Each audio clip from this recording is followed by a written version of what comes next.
Hello everyone, Alex here with Better Years. Today I get to talk to this gentleman right here, Dr. Leslie Sherlin.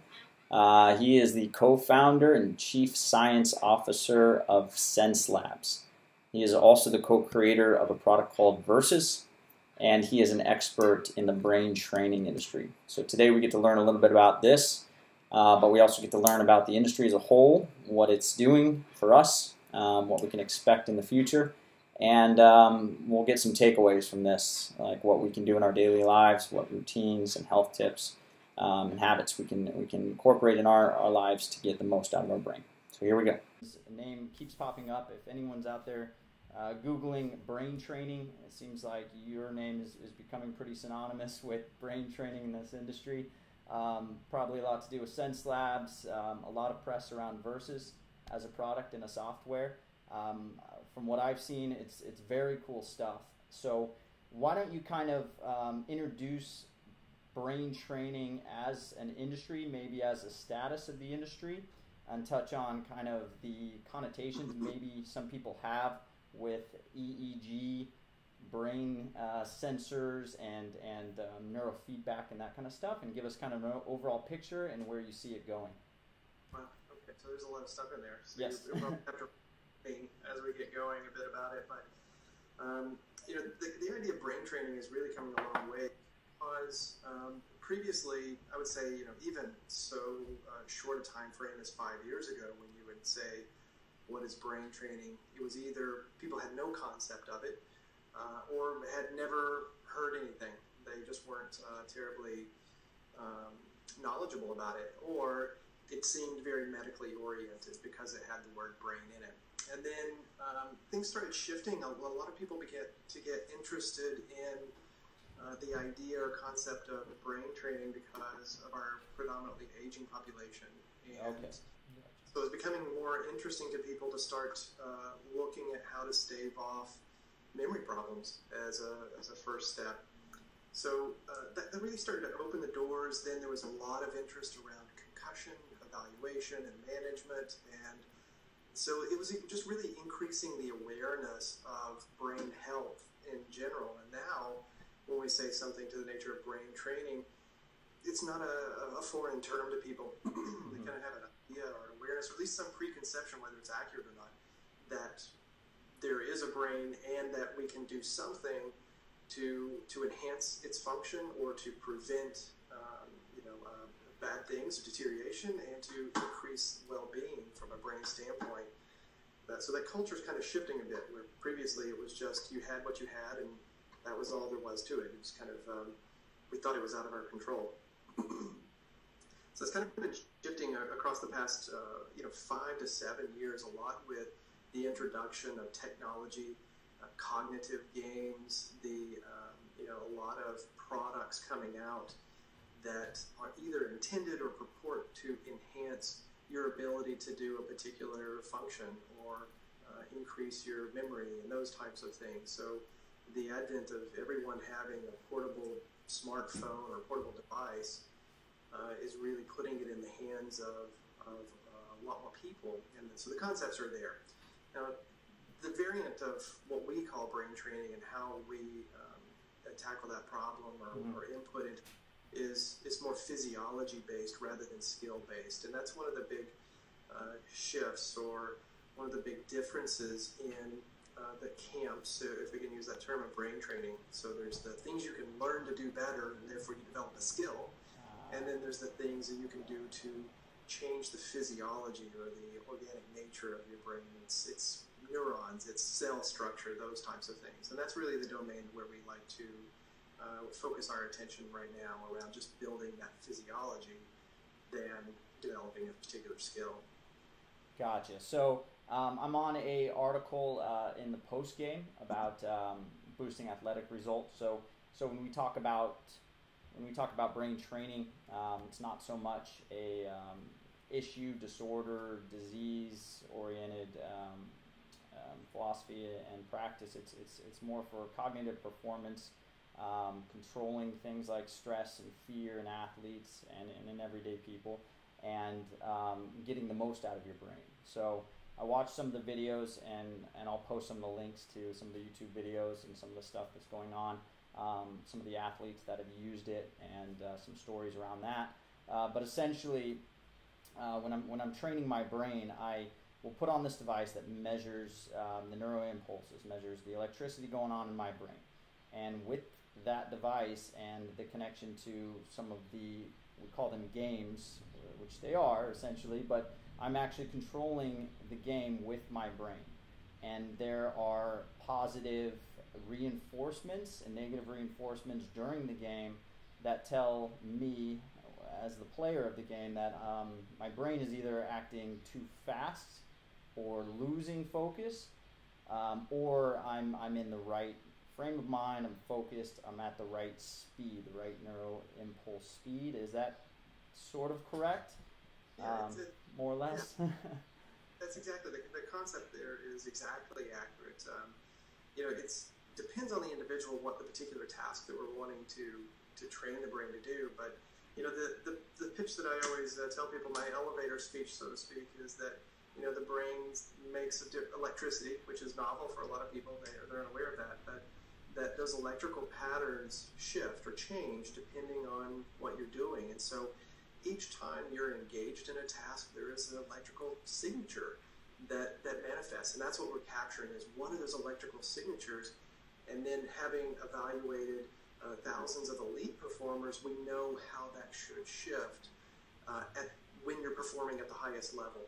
And so that's really what, when you were talking about the gameplay, it's when the individual shifts to a more desired direction, whether that's increasing their processing speed or their ability to focus. Or for some people, they have an incredible ability to focus. They have a hard time turning it off or not focusing. And so it depends on the angle of the individual. And some people can do all of those things quite well. And in fact, that's kind of the strategy, is to be able to have a large repertoire, a large ability to create lots of different brain states or patterns, those electrical patterns, and then enhancing them. So some of us come into the scenario not being able to do something, while some of us have the capacity to do all of these things. We just want to intensify or increase the intensity to which we can do them. Gotcha.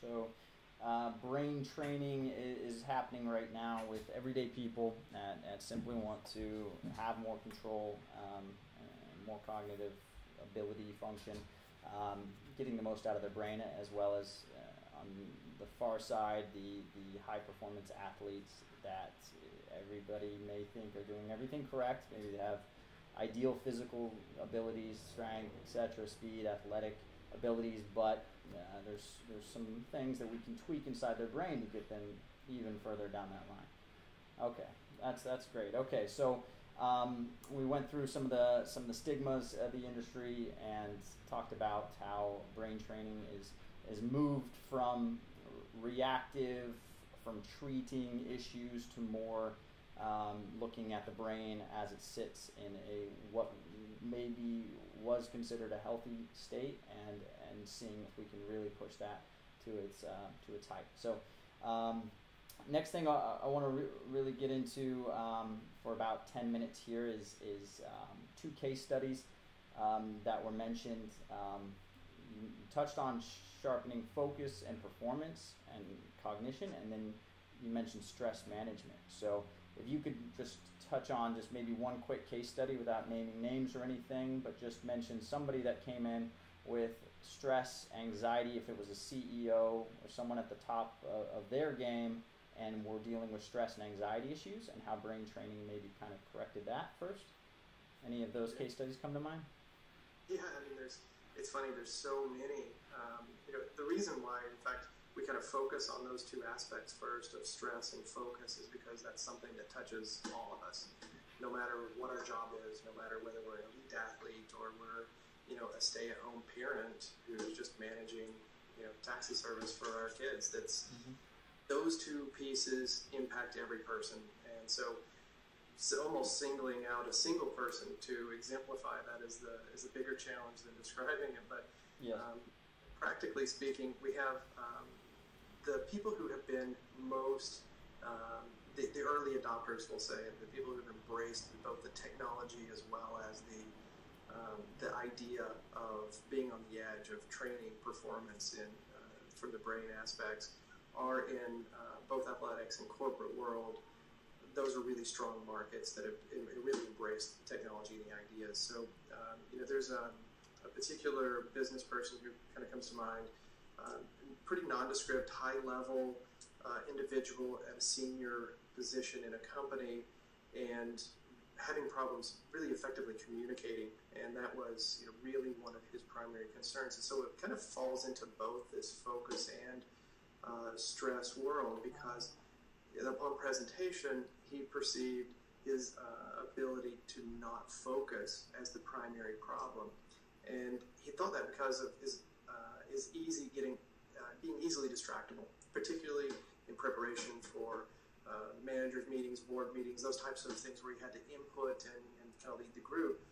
And in reality, after doing the evaluation, what we discovered is that he has a really high ability to pay attention, to focus. So it wasn't really so much that his inability to stay on a target, it was a bigger disability to rule other things out. So he had a very engaged brain, very active.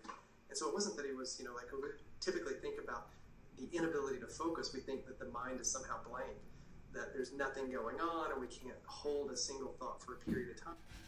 In reality, for many people, it's they can't hold on to one single thought. It's many things going on, particularly our culture kind of deems this of high value to multitask and be able to juggle lots of things at the same time, and it just decreases and diminishes performance. So for him, the big deal was really, first, there was just an incredible opportunity in understanding, wait, it's not that I need to try harder to engage. It's, in fact, I need to learn how to back off of my level of engagement to some degree so that I can hold one thought rather than trying to do all these things simultaneous. And that's a lot of pressure that people report, again, from that wide gamut of being a high performer of whatever nature all the way to parenting as an example that I use, because that's my biggest challenge is parenting. Awesome. So something just kind of clicked in my head. So, as we're going through our adolescence and as we're kids, obviously ADHD, ADD, everything, all those focus disorders that come about. What we can kind of picture brain training as opposed to the negative stigma, negative connotations of analysis and diagnosis and etc. that we were kind of all my age group, especially, were kind of brought up understanding that as a negative stigma that you mentioned. Brain training, I guess, would be, for if we had it 20 years ago when I was a kid and growing up, it would be a situation where we put someone into one of these devices, measure their brain waves, get them to go through this process and realize, okay, this person is not, they're not really struggling with focus. They're not really struggling with forming those thoughts. They're really just having too many thoughts at once, and there are these other thoughts that are getting in the way, but they're thinking very, very well. Their brain's functioning very, very well. It's just a matter of getting them to kind of block out certain thoughts that may approach that may not be what the focus should be at the time. So that's kind of where my head just clicked, is something that you can see these benefits and the uses of this in so many different areas, any age of life, any training, any profession, any career. So that's great. So that's focus and stress kind of rolled into one. So without focus, you can become highly stressed, which obviously can lead to anxiety issues, which obviously can lead to sleep disorders. And I discovered in my research last couple of days too that not being able to focus can be the sole cause of aging rapidly, developing certain diseases in the long term. So it's something that's, for now, it can be a performance-based decision whether or not you do decide to go into a brain training scenario. It can be a performance-based. It can be to get you to that next level in your career or next level in your sport. But for everyone else, and for most, I believe for everybody, period, it should be a decision whether or not you want to do this based on the long-term health, the longevity of your body, and how the brain actually affects everything in your body. If it's not focused, everything else will kind of come crumbling down, so to speak, at some point or another in your life. Is that sort of correct? Absolutely. The analogy that I like to use for people, that because it's become commonplace, is thinking about having a treadmill or being physically active, walking or jogging and those types of things. 40 years ago, that's what you did if you were a fitness nut or you were an athlete, but just the average individual didn't deem exercise quite as important, where now saying I exercise 30 minutes to an hour per day is both not only commonplace but almost expected. And while I might be doing it right now for just keeping energy levels up or staving off obesity, those types of things, the long-term implications are around decreased heart disease, other types of more serious medical issues. And so it's a very similar analogy to what you just explained. Of right now it might be very performance-based, staying crisp, staying at the top of my game, but the long-term implications are quite profound. Okay, well, great. And let's see here, going through my notes, I just want to make sure I touched on everything. So just to be clear, this the versus hardware itself, that is a form of EEG, QEEG. EEG, any electrical activity, not putting anything in, just measuring those patterns and then making computations about how the brain is performing based off those patterns. Gotcha. And I'll post some links to some videos, like I said, so people can see how cool it is when someone's going through this game and the game actually stops and the screen goes black when their brain's not focused.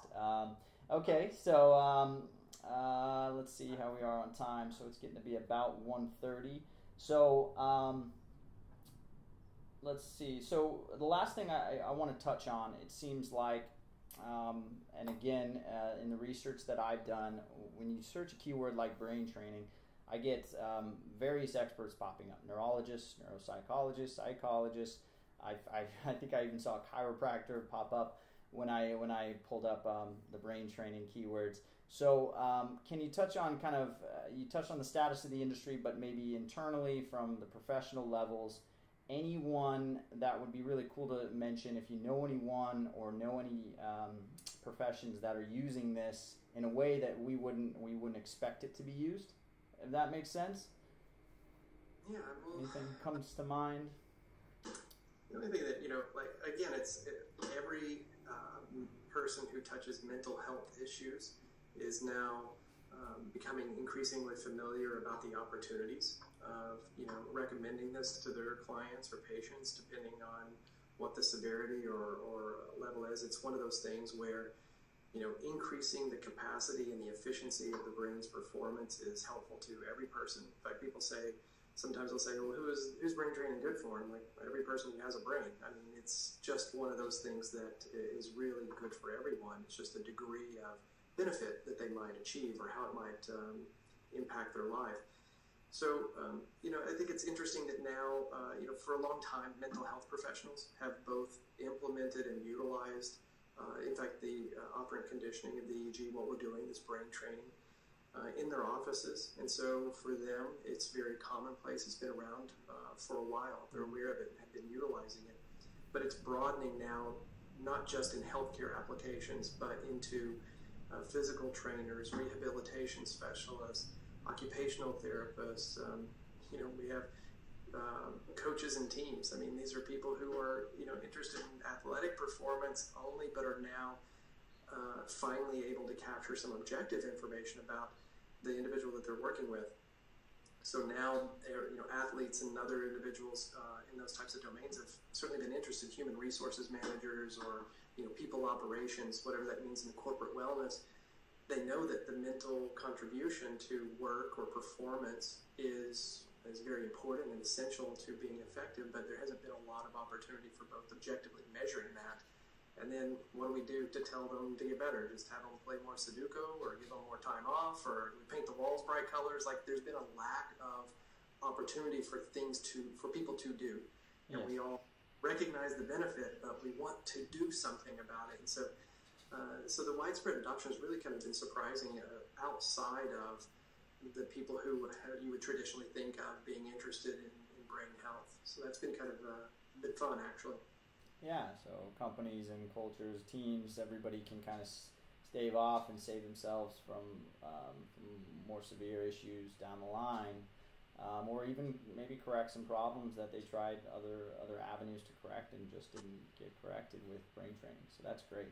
I'm excited to see what kind of happens in this industry and follow it over the next 5 years. It's going to be very interesting, very exciting stuff. So to wrap up here, Leslie, I just have some kind of informal questions for you. First, are there any books out there, any books that you like to gift or recommend to people? Yeah, so over the past year, we've been gifting a lot of The Rise of Superman. What's it called? The Rise of Superman by Stephen. Yes. It's an interesting book. It's kind of a different flavor of a term, flow, and a concept of flow that's been really trending lately, and people are interested in this both from athletics but into corporate world, and then so that's been a book that we've really kind of been passing along to a lot of people because it's interesting. And it's really about one of the things that's core to our mission is being a technology or a product or a movement almost of shifting a culture from thinking about mental health or brain performance from that negative stigma into the positive. And that's a very nice book to illustrate that, the potential, really taps people's potential. I've got it pulled up here on Amazon. Any others that you want to recommend? That's probably my favorite recently. It's because it's an easy read. Every person, no matter where you are, what walk of life, you can kind of tap into that one. There's lots of other things on. It kind of depends on the area. I would be remiss. I would have a long laundry list. There's some really nice technical books that are coming out. But yeah, you can always email me anything you think of after the interview. I'll throw it up on the page. Alrighty, and I'm always curious to know, and I think some other people are too, experts like yourself that do understand on a really deep level how the brain functions, how it works. What is your daily routine for cognitive optimization and brain hacking? What do you do during the day to just make sure your brain's functioning optimally? Yeah, so unfortunately we can't, even those of us who know, we can't do everything that we want to do, and if we're able to do things, in a better degree or take care of ourselves better than others. But the things that are really important to me, I try to eat well. I do really poorly if I have bad nutrition, as most people do. But that's something that's kind of outside of my expertise to some degree. But I know if I'm putting it in and I feel bad after it, then I know I shouldn't be doing that one. So eating well is important to me. Sleep is huge. I just really can't emphasize to anybody how important sleep is, and sleep challenges are things that we really are aiming towards helping with the brain training, because it is so critical to memory consolidation, processing. If you don't sleep well, you're not going to perform well, no matter what else you do. It's basically like planting seeds in the desert. It's just not going to be very effective. So sleep is a big deal. I'm a believer in exercise, both physical and in brain training. So I'll do brain training each day. I spend 20 minutes. I mean, I get to talk about it from a standpoint of testing things out and trying things, but it's really important to be active. And those are the big things that I would try every day: to sleep well, eat well, and then really being involved in some type of cognitive exercise and brain training and physical exercise. Okay, snowball from that. In the morning, everyone needs some sort of snap. You talk to different people, and they all have some sort of snap or pick-me-up, wake-up call for the brain. Some people I've talked to that are really into it, they'll pick up a pen and a pad and actually just write, freehand writing, whatever they want to write out, a to-do list, a grocery list, whatever. Some people take a cold or hot shower. Some people drink coffee, obviously, or some sort of caffeine. Is there anything that you've done or anyone that you know that has a really interesting kind of snap or wake up in the morning to get that brain activated? Yeah, I think a lot of people, it's interesting, because of the nature of the people that I'm surrounded by, it's usually some physical exercise of some sort, whether that's, something that's heavy, highly demanding, like I enjoy going for a run, or something is more subtle, like yoga, doing some basic poses or something like that. So nothing super exceptional. I mean, I've met some people who enjoy doing some pretty risky and daredevil kinds of things, but not on a routine Monday morning kind of thing. Go bungee jump or base jump at 7 a.m. every morning just to get up and get going. All right. Well, lastly here, if you were to suggest to anyone that does not have the ability or isn't going to come see you soon or order a device, anything routine-wise, website-wise, app-wise, book-wise, anything that you would recommend those people doing right now, if they're not already, for brain health, obviously. So, I mean, again, outside of those easy things of just basically creating an awareness that their brain is contributing to their overall performance and that they are in charge of it. So it's not one of those things that you have what you have and that's all you have. It's not that way. And so I think it really depends on the individual, what they're into. If you're into physical exercise or you want to be, dig into how it's going to help your brain and really embrace that and try to maximize it. If you're into studying, pick a topic, whether it's philosophy or religion or technology, whatever it is, to just continue that learning process or keeping the brain activated. But I think if there's one message that I would advocate, it's that what you have now is not what you are destined to always have. And it will really have the power within us by whatever means are available to the individual to seek those things out and understand how you can impact your own performance, whether that's on a high-performing level or whether it's helping recover or deal with a particular disorder. Gosh, great stuff. Okay, Leslie, I've got your Twitter feed up here. I'll obviously post links to your site. And where would you like people to go ahead and reach out and get a hold of you? If they need me, they can flow either a couple of directions. If they're interested in brain training specifically from a product standpoint, they can go to Betteryears.com. Got it. Go to support links there and information. If you have specifics on the science and those types of things, you can reach me either through Facebook links, which is just Leslie.Sherlin, or Facebook.com, Leslie Sherlin. You can go to my website, LeslieSherlin.com, or just reach out via email or any of those other methods. So those are the places to get started anyway.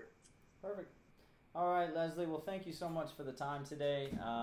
Everyone, I'm sure that watched this is going to be very fascinated and interested and get something out of this. So thank you very much, and I hope you have a great rest of the week and a great 4th of July weekend.